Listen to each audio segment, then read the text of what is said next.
ไหว มือไหวลูก มือไหวลูก ไหวอะไรนะ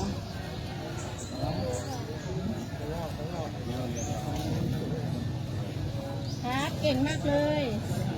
ขอเลยลูก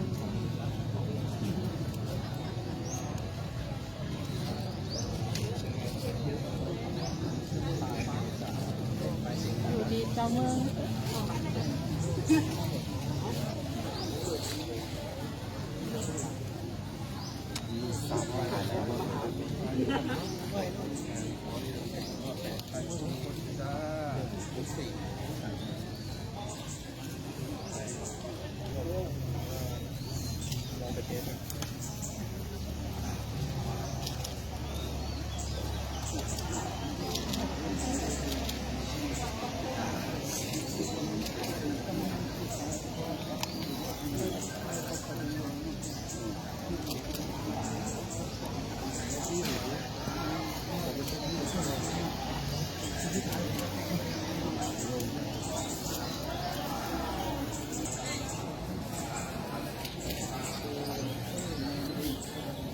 โชคตรงนี้นะ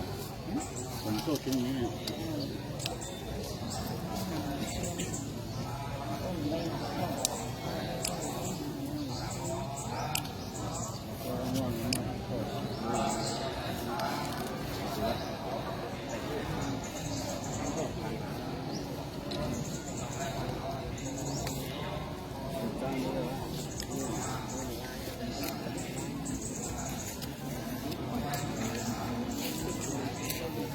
อยู่ในพี่เลย